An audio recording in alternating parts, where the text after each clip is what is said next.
Hemos llegado a ¿dónde, pastor? El mar de Galilea. Estamos en Tiberíades y todo lo que veis aquí delante de nosotros es ese mar o lago también conocido que pasaron tantas cosas en la Escritura.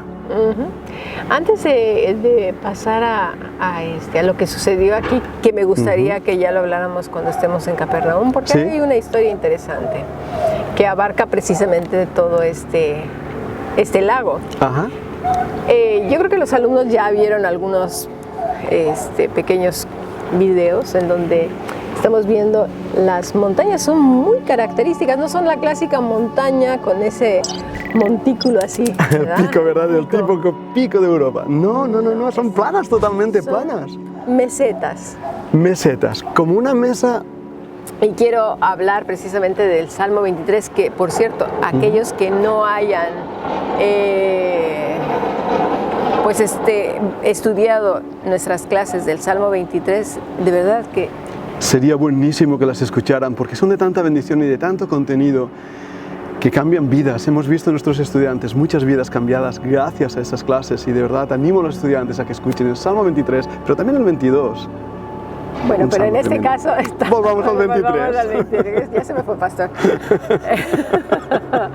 El Salmo 23 dice, aderezas mesa en presencia de mis angustiadores. Y quisiera Sí. hacer una remembranza de esto, porque al estar aquí en Israel, sabemos a qué se refería el salmista al decir, hablar de las mesetas, Eso independientemente de que obviamente era pastor. Pero viendo las montañas, Esas de ahí, ¿no? ahora sabemos que hay mucha meseta. Muchísima, es súper plano todo. Así Totalmente plano. Entonces las personas que oyen aderezas mesa en presencia de mis angustiadores podrán pensar que es una mesa en un restaurante, la mesa Bueno, de la cocina, la mesa del comedor. No es así. Bueno, hasta que escuché la clase. Pero antes pensaba, es una mesa que el Señor prepara para mí. No, porque si ya desde el inicio del Salmo está diciendo que nos hace reposar en lugares de delicados pastos, en aguas obviamente de reposo, que nos alimenta, que nos lleva por valles, sería una contradicción o algo incongruente que mencionara una mesa de una casa cuando está hablando de ovejas y de ¿Qué un pastor. ovejas? Claro, no tendría sentido poner una mesa para una oveja. Así No es. tiene sentido. Entonces, estamos hablando de una meseta. Meseta. Ajá. El pastor prepara la meseta, es decir, antes de llevar a su rebaño, Sí. ve que el lugar esté despejado de animales peligrosos Sí. que puedan hacerles daño a sus ovejas. De liláceas, que son unas florecitas que les llaman mucho la atención a las ovejitas, y estas florecitas al tocar con su hociquito, con su nariz, Sí. pueden provocarles la muerte. Wow, son muy peligrosas entonces, aunque son florecitas. Sí, les Pero- llaman la atención a las ovejas y Sí. van corriendo detrás de eso y después pues pasa lo que pasa, ¿no? El Señor los compara mucho con las ovejas, precisamente Totalmente. por lo estúpidas que somos. Es un animal torpe, estúpido, Sí, terco, tosudo, Sí, esas son las características de una oveja. asustadizo. Sí. Entonces, pensando en eso, el Señor, eso es lo que hace. Cuando nosotros comprendemos el Salmo 23, y de verdad lo analizamos, lo masticamos, entonces cuando nuestros angustiadores nos dicen que están por ahí, ya sabemos que el Señor ha preparado la meseta. Asustarse es no conocer al buen pastor, Claro. es no comprender el Salmo 23, Claro. es vivir a tientas en una fe que no descansa en nada más que en palabras que no se han comprendido. Y falta de confianza con ese buen pastor que nos Bueno, falta de cuida. confianza porque no se conoce, pastor.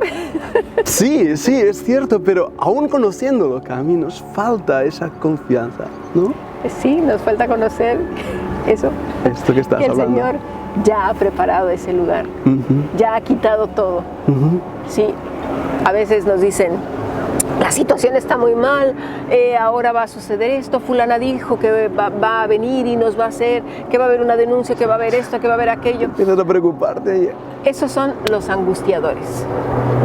Aderezas mesa. Pero el Señor, esa situación precisamente ya está controlada. Y que además es el momento de nuestro entrenamiento, nuestra formación para interiorizar esa palabra que hemos escuchado en el Salmo 23 y se haga carne en nuestros corazones, pero el que lo hace es el Señor a través de explicarnos en su palabra quién es Él y que todo está en su control. Esto es aderezas meseta en presencia de mis angustiadores. ¿Quiénes son mis angustiadores? Pues son los lobos, son otros animales rapaces que andan por ahí, son las liláceas. Todos esos enemigos de la oveja.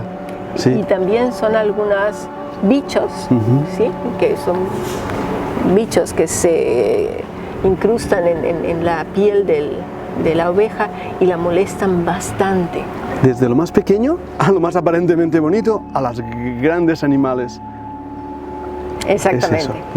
El Señor también hace otra cosa maravillosa. Dices, unges mi cabeza con aceite. ¿Qué es eso? Unge la cabeza con ese aceite. Es un aceite preparado con especias aromáticas, pero también esas mismas, se dice que podría ser una derivada del cannabis. Muy interesante. Porque anestesia la zona. Entiendo. De hecho, ciertos cosas que se dicen en el Nuevo Testamento para ungir a los enfermos eran ese aceite preparado con especias y entre ellas estaba este. Eso solo dicen porque su nombre se parece demasiado al cannabis. Entiendo. Es la medicina de ese tiempo, al fin y al cabo, ¿no? Es lo que tenían a su mano y podían usar. Entonces hacían esta mezcla que no es el aceite de unción, no. Bien diferenciado. No, el aceite de unción el Señor da una receta específica para eso. Sí. Esta era otra receta medicinal que se usaba en aquel entonces, ¿sí? Y que también se usa para las ovejitas. No era el aceite de la unción, era otro aceite que se preparaba con especias y con esta plantita. Entonces se ungía, la persona se sobaba con este aceite. ¡Wow! ¿Sí? La mano del pastor cuidando de nuevo a la oveja. Exactamente. ¿Para qué? Porque ese aceite les protegía de estos bichos. Sí. Muchos de ellos no alcanzaban precisamente a hacerles daño, pues porque estaban ungidos con este aceite. Qué hermosas enseñanzas y cuántas veces las perdemos por no entender bien las Escrituras. Pero ¿saben que también este aceite tenía otra función? ¿Cuál? Ungía bien las cabezas, sobre todo de las ovejas más grandes y de los carneros. Estos vendrían representando a la gente que ya tiene más tiempo en el cristianismo, maduros, y que se sienten los uyuyuy, aquí yo sé mucho, tú no sabes nada, y empiezan los seguro topetazos. de mí mismo. Ahí está. Los topetazos, es decir, golpes. Uno contra otro, uno contra otro, uno contra otro. Entiendo. Entonces el Señor con ese aceite lo que hacía es que cuando se era el tope resbalaban. Eso es muy buen truco. Patinaban. Patinaban. Entonces no había ni fricción, ni roce, ni heridas. Porque estaban ungidas con aceite esas cabezas. Sí, aunque ciertamente hay ovejas que son muy tosudas y al final el pastor termina por aniquilarlas. Y de eso vamos a hablar cuando lleguemos a Capernaum. Así que quédense con esto. Vamos a Capernaum. Vamos. Y antes, perdona, Cami, quiero enseñarte algo aquí importante. Bien. Si te giras, mira la tranquilidad, la paz de este lugar. Por eso en el último video que envié al grupo internacional, y que bueno, está bien porque va a quedar en las clases ya en YouTube, ¿Sí? precisamente comentaba que no me extrañaba que el Señor haya utilizado el mar de Galilea como un punto como un aula para enseñar a sus alumnos por varias razones, pastor. Una, la tranquilidad de las aguas, que si hubiera sido el mar, hubiera apagado el sonido de su voz. Sí, sí. En cambio, el lago es muy tranquilo. Otra, estamos en una zona costera. Totalmente costera. De las costas está acostumbrada a tratar con extranjeros y se vuelve muy amistosa. ¿Sí? Y amistosa por el comercio.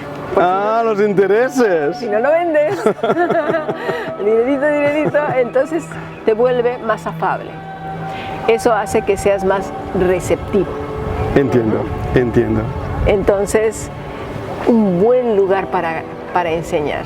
Vale. Porque, como comentaba con los estudiantes en otro short, es que, por ejemplo, en Nazaret, el tipo de gente es hostil. Sí, lo vimos. Agresiva. Muchísimo. No está tan receptiva. Es otro tipo de personas. Las personas de las ciudades siempre van a ser un poquito más, ¿sí? De los pueblos más así. Pero siempre en las zonas costeras la gente es más abierta porque es zona costera, zona de comercio. Pues, ¿qué te parece si vamos a Capernaum y allí podemos seguir hablando de este precioso lago y qué pasó allí? ¿Sí? Vamos. Adelante.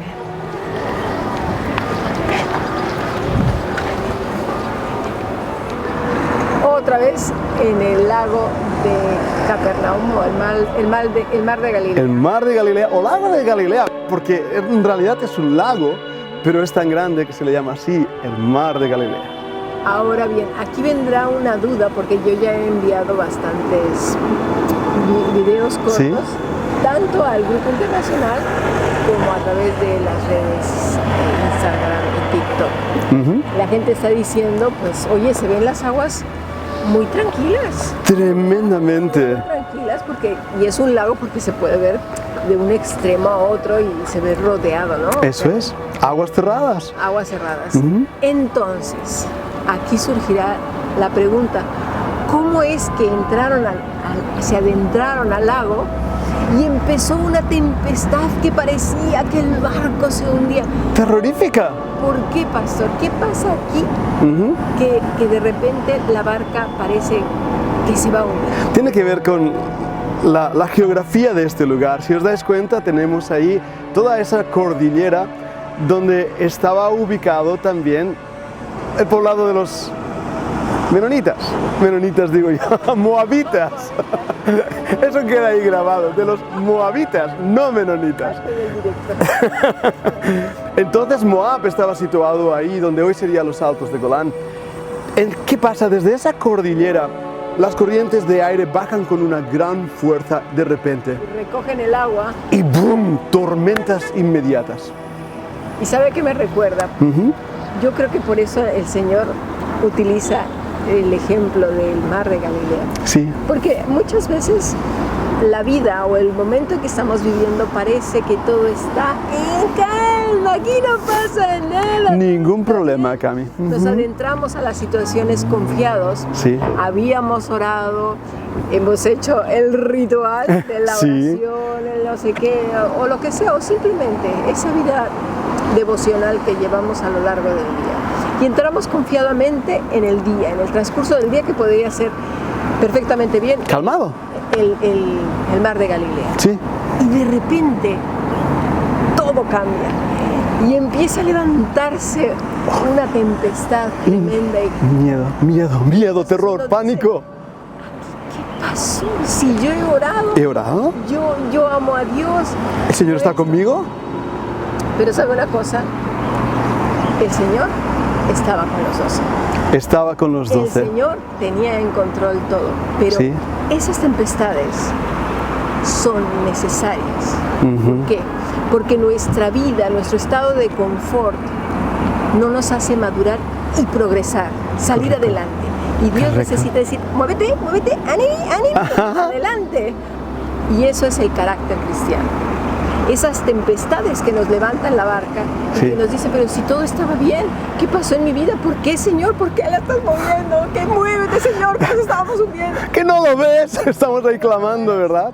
Y Él lo ve. Él estaba en la claro, pero la barca. Él es el que permite y el que nos lleva a esas tormentas controladas. Eso es. Y esas enseñanzas son fruto, lo que aprendemos en nuestra vida de esa tormenta. Sin la tormenta uno no aprende, no es llevado a ese lugar de confianza. Tenemos 2 o 3 vidas que podemos verlas, ese fruto. No estoy diciendo que los otros discípulos no, pero tenemos unos ejemplos muy claros de ese fruto, de que esa tempestad creada, preparada, controlada por el Señor, da fruto. Y ese es Pedro. Y me parece que usted va a predicar este sábado. Este sábado hablaremos de Pedro y vamos a verlo en directo, si toda la tecnología funciona bien.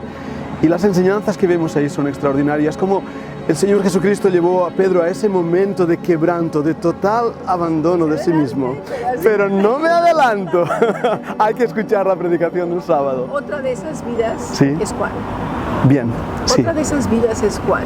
Y otro que se tardó en entenderlo fue Tomás. Buah, Tomás, él es tal vez el que más tardó, ¿no crees? Sí, estaba calladito, ahí como que no dice nada. Le tocó la tormenta, le tocó la tempestad, le tocó todo. Estaba asustado. Sí. Pero aquí habemos cristianos de todo. No tenemos que crecer todos al mismo tiempo, ni dar el mismo gordo de fruto, por así decirlo, el más visible. Eso es. Y eso solo le corresponde al Señor porque es el corazón. Ahora, sí que somos llamados a ver el fruto. Sí. Eso es diferente, a verlo, a juzgar de una manera no como Dios, sino para ver si nos adentramos o comprometemos con ciertas personas y que después salimos ahí llorando o lastimados. ¿Qué ha pasado? Pero pues es por eso, por no discernir y saber que esa persona es infructuosa o el fruto que da es malo. Qué importante lo que estás diciendo. Podemos tomar ese fruto e intoxicarnos con él. Sí. Pero volviendo al mar, sin duda es un claro ejemplo de lo que podría ser tu día, el día de hoy en el que dices, ostras, me levanté con el pie izquierdo, ¿qué pasó?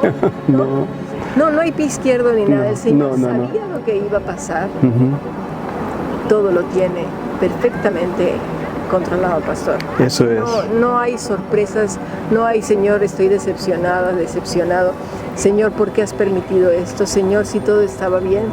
Pues precisamente por eso, porque todo estaba bien. Estabas muy cómoda con tu vida.